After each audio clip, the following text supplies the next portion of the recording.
पत्नीशी अनैतिक संबंध ठेवणाऱ्या व्यक्तीची पती आणि त्याच्या मित्रांनी मिळून निर्घृण हत्या केल्याची घटना संकेश्वर शहराला हादरवून गेली आहे.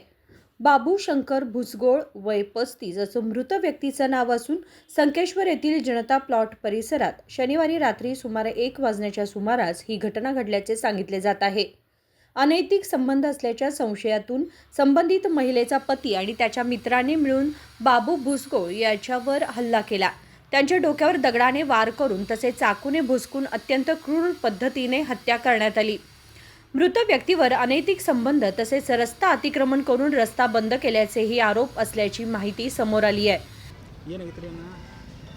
ಅದು ಮರಡಿ ಗ್ಯಾಂಗ್ ಅಂತ ಐತ್ರಿ ಏನ್ರಿ ಬಡ್ಡಿಂದ ಅವ್ರದ್ದು ಒಂದು ಜರ ಜಗಳ ಏನ್ರಿ ಆ ಜಗಳಕ್ಕಾಗಿ ಒಂದು ಪ್ಲಾಟ್ ತೊಗೊಂಡಿದ್ರಿ ಅದನ್ನು ಕಟ್ಟಿದ್ರಿ ಅಲ್ಲಿ ಕಟ್ಟಿದ್ದಾಗ ಈ ಮರಡಗಳ ನಂಬದೈತೆ ಅಂತ ಹೇಳಿ ಅದನ್ನೆಲ್ಲ ಚಕ್ಬಂದಿ ಮಾಡಿ ಕಂಪ್ಲೀಟ್ ಮಾಡಿ ವ್ಯಾಪಾರದ ಹರಿದತ್ರಿ. ಅದು ಇನ್ನೂ ಅದ್ರ ಭೀ ಹಾದಿಲ್ಲನ ರೀ ಹಾದಿ ಕೊಟ್ಟಿಲ್ಲ. ಅವನು ಒಟ್ಟು ಚಕ್ಬಂದಿದಾಗ ಇಟ್ಟಿರ್ರಿ ಅವನು. ಮತ್ತು ಒಂದು ಬಿಟ್ಟು 3 ಸಲ ಅಟ್ಯಾಕ್ ಮಾಡ್ರಿ ಅವ್ರು, 2 ಸಲ ಮಾಡ್ರಿ, 3ನೇದು ಭೀ ಅಟ್ಯಾಕ್ ಮಾಡ್ರಿ. ಅವ ಏನು ಮಾಡಿದ್ರಿ ವ್ಯಾಪಾರ ಹರಿದು ಪೊಲೀಸ್ ಕಂಪ್ಲೇಂಟ್ ಮಾಡಿ ವ್ಯಾಪಾರ ಹರಿದು ಅದು ಕಂಪ್ಲೇಂಟ್ ಆಯ್ತು. ಕಂಪ್ಲೇಂಟ್ ನಡೆಯೋತಕ್ಕ ಇವನು 2 ತಿಂಗಳದಾಗ ಇವನು ಬಿಡೋದ್ರದಾಗ ಕ್ಯಾಚ್ ಹಾಕ್ಕೊಂಡೆ ಕೂತಿರ್ರಿ ಅವರು. ಮೊನ್ನೆ ರಾತ್ರಿ 12ವರೆಗೆ ಮರ್ಡ್ರ್ ಮಾಡಿ ರಸ್ತೆ ಸ್ಥಳ ಹೋದ್ರಿ ರಸ್ತೆ ದಶಂದನ ಅಂದ್ರೆ ಯಾರಿಗೆ ಬರ್ಬೇಕಾಯ್ತು ಅದು ರಸ್ತೆ ಇವಂದೇ ಐತ್ರಿ. ಕಾಯ್ದೆ ಕಾನೂನ್ದಾಗ ಏನೈತಿ ಇವಂದೇ ಐತಿ. ಇವರೆಲ್ಲ ಗುಂಡಾಗಿರಿ ದಾದಾಗಿರಿ ಇದನ್ನ ಮಾಡ್ಕೊತಿರ್ತಾರೆ. ಕೋರ್ಟ್ ಚಾಲು ಐತಿ ಸರ್. ಕೋರ್ಟ್ ಈ ಥರ ಇವರು ಮರ್ಡ್ರ್ ಮಾಡಿದ್ದಾರೆ. ಹಾಂ ಯಾವುದೂ ಇಲ್ಲ, ಅದೆಲ್ಲ ಸುಳ್ಳು ಐತ್ರಿ. ಅದನ್ನು ಮುಂದೆ ಮಾಡಿ ಇದನ್ನು ಮರ್ಡ್ರ್ ಮಾಡಿದ್ದಾರೆ. ಹಂಗಿದ್ರೆ ಅವ್ನು ಜಗಳ ಆಗ್ತಿತ್ತು, ಬಡ್ದಾಡ್ತಿದ್ದೆ, ಬೇಕಾದ್ರೆ ಕಂಪ್ಲೇಂಟ್ ಮಾಡ್ತಿದ್ದೆ, ಯಾವುದೂ ಏನೂ ಇಲ್ಲ. ಮತ್ತು ಇವನು ಮುಂದೆ ಬೆಳೆನ ಇವನು ಯಾವಾಗ ಮರ್ಡ್ರ್ ಮಾಡಬೇಕು ಯಾವಾಗ ಅನ್ನೋದು ಕ್ಯಾಚ್ ಹಾಕ್ಕೊಂಡ ಕೂತಿರಿ. 3 ಸಲ ಬಡ್ದಾಟ ಜಗಳ ಆಗಿ ಕೋರ್ಟ್ ಕಚೇರಿ ನಡೆದವ್ರು. ಇದು 4ನೇ ಸಲ ಅದು. ಹಾಂ ಏನು ನಿಮ್ಮ ಹೆಸರು? ಪ್ರಕಾಶ್ ಭೂಸುಗಳು. ಅವ್ರಿಗೆ ಅವು ನಮ್ಮ ಅಂತಮ್ರಿ ತಮ್ಮನ ಮಗ. ಇವತ್ತು ಮರಣ ಹೊಂದಿದಂಥ ಬಾಬು ಶಂಕರ್ ಭೂಸುಳಿಯವರು ಸ್ವತಃ ನನ್ನ ಅಣ್ಣನ ಮಗ ಆಗ್ತಾರೆ ಮತ್ತು ವ್ಯವಹಾರದಲ್ಲಿ ಅಗದಿ ಉತ್ತಮವಾಗಿರ್ತಕ್ಕಂಥ ವ್ಯಕ್ತಿ. ಯಾರು ಮನುಷ್ಯಗೆ ನೋವು ಆಗದಂಗೆ ಮಾತಾಡುವಂಥ ವ್ಯಕ್ತಿ, ಆಗುವ ರೀತಿಯಲ್ಲಿ ಮಾತಾಡುವಂಥ ವ್ಯಕ್ತಿ ಅಲ್ಲ. ನಡತೆ ಒಳಗೆ ಭಾಳ ಸರಳವಾದಂಥ ವ್ಯಕ್ತಿ, ಇನ್ನೊಬ್ಬರ ಮನಸ್ಸನ್ನು ನೋಯಿಸುವಂಥ ವ್ಯಕ್ತಿ ಅಲ್ವೇ ಅಲ್ಲ. ಎಲ್ಲರ ಪ್ರೀತಿ ವಿಶ್ವಾಸವನ್ನು ಗಳಿಸಿಕೊಂಡಂಥ ವ್ಯಕ್ತಿ ಅವ.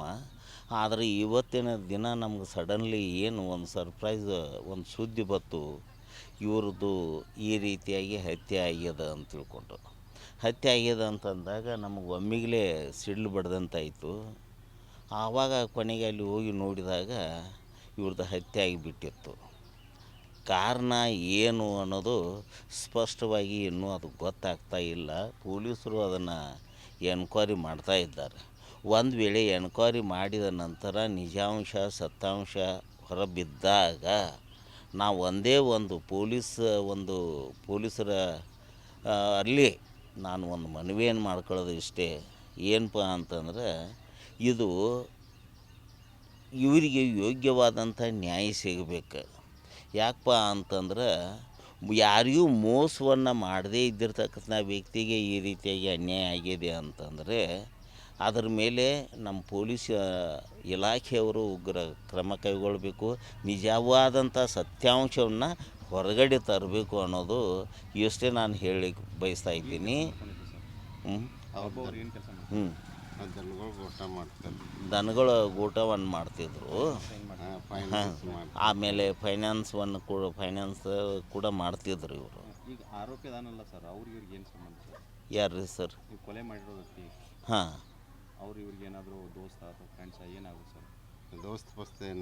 ದೋಸ್ತಿ ಪಸ್ತಿ ಏನು ಇಲ್ಲ ರೀ ಸರ್. ಅವ್ರದ್ದು ಜೊತೆಗೆ ಗೆಳೆತನ ಅನ್ನೋದು ಏನೂ ಇಲ್ಲವೇ ಇಲ್ಲ. ಹಾಂ, ಮತ್ತು ಯಾವ ಕಾರಣಕ್ಕಾಗಿ ಇದು ಮರ್ಡರ್ ಮಾಡಿದ ಅಂತ ತಮಗನಿಸ್ತದೆ ಸರ್? ಹಾಂ, ನೀವು ಯಾವ ಕಾರಣಕ್ಕಾಗಿ ಮರ್ಡರ್ ಮಾಡಿದ್ದಾರೆ ಅಂತ ಅನ್ನೋದು ನೀವು ಏನು ಹೇಳ್ತಿದ್ದಿರಲ್ಲ ಕೇಳೋ ಪ್ರಶ್ನೆಗೆ ನಿಜಾಂಶ ಯಾವಾಗ ಗೊತ್ತಾಗೋದು ಅಂತ ಇನ್ನೂ ನಾವು ಸ್ಪಷ್ಟವಾಗಿ ಚಿತ್ರೀಕರಣ ಗೊತ್ತಾಗಿಲ್ಲ. ನಿಜಾಂಶ ಯಾವಾಗ ಬರೋದು ಅಂತಂದರೆ ಇದು ಒಂದು ಎನ್ಕ್ವೈರಿ ಆದ ನಂತರನೇ ಗೊತ್ತಾಗೋದು. ಅಲ್ಲಿವರೆಗೆ ನಾವು ಸುಮ್ಮನೆ ಇದು ಹಿಡಿದು ಸರಿ ಅಲ್ಲ ಅಂತ ನನ್ನ ಒಂದು ಉದ್ದೇಶ. ತಮ್ಮ ಹೆಸರು ಸರ್? ನನ್ನ ಹೆಸರು ವಿವೇಕಾನಂದ್ ಸರ್.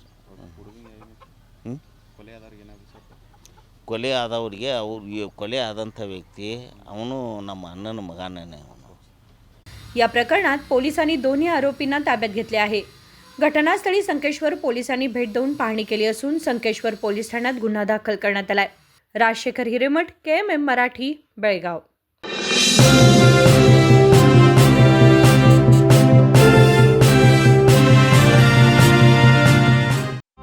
ಜಗಮಗ ಜಗಮಗ ಹೊಳೆಯುವ ಕಣ್ಣುಗಳು, ಹೃದಯದಿ ಹರುಷದ ಅಲೆಗಳು.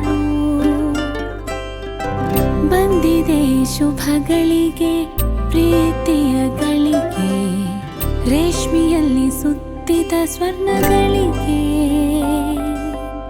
BS Channabasappa and Sons, The Textile Mall, Tilakvadi, Belagavi.